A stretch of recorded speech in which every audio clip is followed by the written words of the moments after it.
Buenos días, chicos. Ahora vamos a hacer un ejercicio sobre las estructuras de las células, pero no sin antes recordar algunas características que vimos a lo largo del ciclo. Sabemos que la célula es la unidad fundamental de los seres vivos, que contiene todo el material necesario para mantener los procesos vitales como el crecimiento, la nutrición y la reproducción. Se encuentran variedad de formas, tamaños y funciones. Las células se clasifican en células procariotas y eucariotas. Las células procariotas se caracterizan por no tener un núcleo definido en su interior, mientras que las células eucariotas poseen su contenido nuclear dentro de una membrana.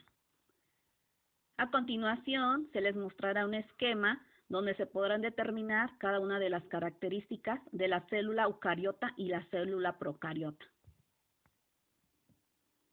Así, los procariotes tienen su material genético disperso en el citoplasma, mientras los eucariotes poseen núcleo, donde se encuentra el material genético de la célula.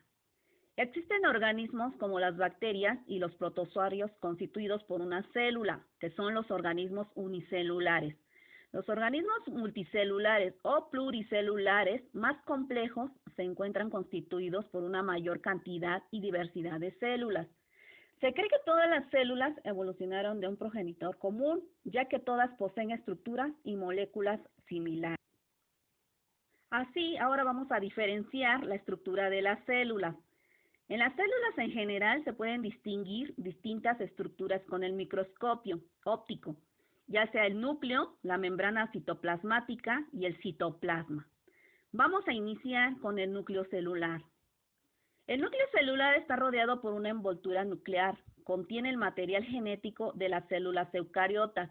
Es el centro de comando de las células eucarióticas. En las células procariotas no existe núcleo, por lo que el material genético está disperso. La segunda estructura es la membrana plasmática.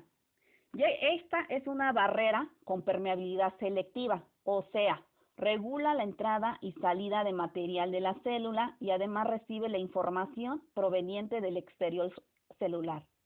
Por la membrana plasmática entran nutrientes, agua y oxígeno y salen dióxido de carbono y otras sustancias.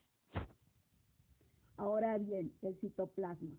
Es el interior de la célula, entre el núcleo y la membrana plasmática. Aquí se encuentra la maquinaria de producción y mantenimiento de la célula. Está constituido por un material gelatinoso llamada hialoplasma. ¿Pero qué encontramos en los organelos del citoplasma? En el citoplasma se encuentran estructuras membranosas conocidas como organelos. Los organelos son los responsables por diversas actividades celulares, tales como almacenamiento, digestión, respiración celular, síntesis de material y excreción. Es decir, son los responsables del mantenimiento de la vida celular. Vamos a mencionar algunos. Tenemos a las mitocondrias, que son la fábrica de energía de las células. Aquí se efectúa la respiración celular y se produce la energía que requiere la célula para sus actividades. Tenemos otra estructura que son los ribosomas.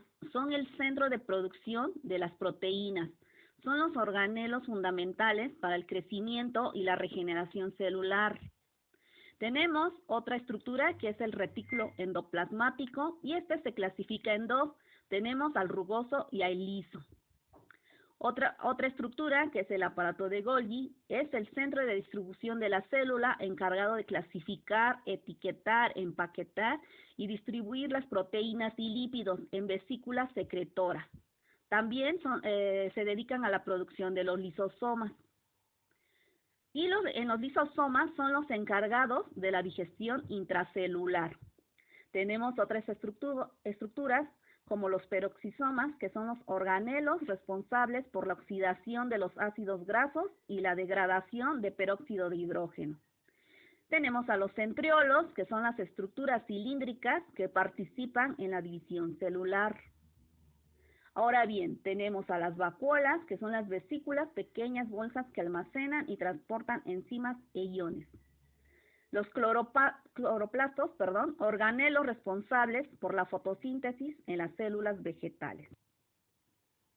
Así, En todas las células, tanto animales como vegetales, la estabilidad estructural y el movimiento de las células está determinado por un armazón interno conformado por el citoesqueleto.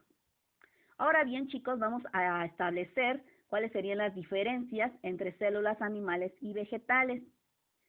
En las células vegetales existe en el exterior de la membrana plasmática una pared celular compuesta de celulosa. Las células vegetales contienen una o más vacuolas gigantes que son los sitios de almacenamiento de agua, iones y nutrientes. En los cloroplastos se encuentra la clorofila, que absorbe la luz en el proceso de la fotosíntesis.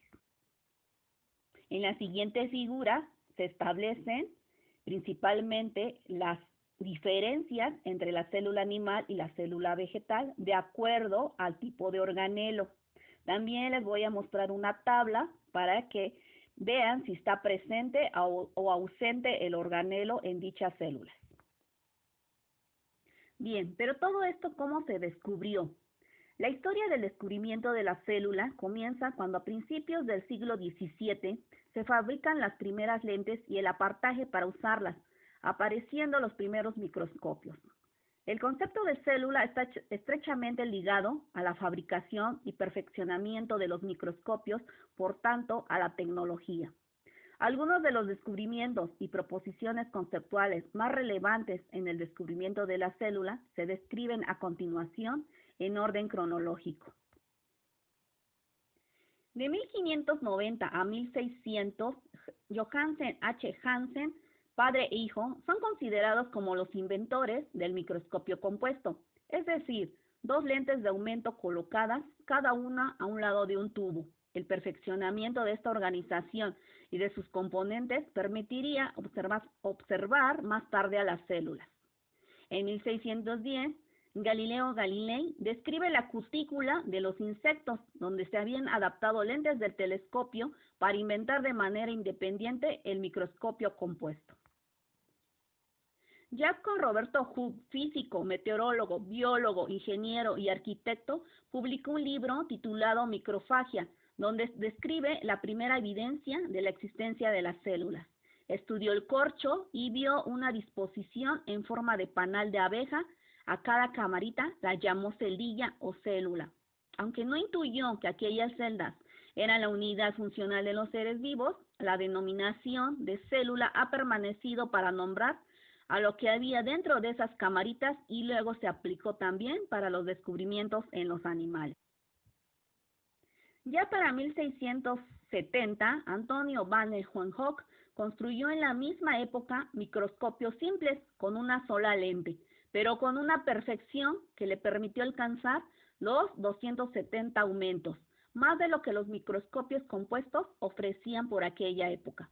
Puede ser considerado como el padre de la microbiología, puesto que fue el primero en publicar observaciones de bacterias y protistas eucariotas unicelulares. Observó gotas de agua, sangre, esperma, glóbulos rojos, etc. Llegó a pensar que todos los animales estaban formados por glóbulos, pero no alcanzó a asociarlos con las celdas de las plantas. Incluso cuando se consiguieron estudiar tejidos animales con más detalle, tuvo que pasar tiempo antes de que se hiciera una asociación entre los animalúnculos que había descrito. Y aquí se empezaron a ver las primeras células de los tejidos animales. Ya para el siglo XX aparece el microscopio electrónico. Con él se pudieron estudiar estructuras internas de la célula, que eran del orden de nanómetros. Un hecho que quedó resuelto con el microscopio electrónico es la existencia de la membrana plasmática rodeando a la célula. Era la primera vez que se podía observar. Pero también membranas formando parte de estructuras internas, y el interior de la célula eucariota se mostró complejo y rico en compartimentos hacia 1960. Ya se había explorado la célula a nivel ultraestructural. Bueno, chicos, ahora vamos a realizar la actividad sobre el laberinto de los organelos. Y vamos a identificar las estructuras de acuerdo a la clasificación. Buenos días.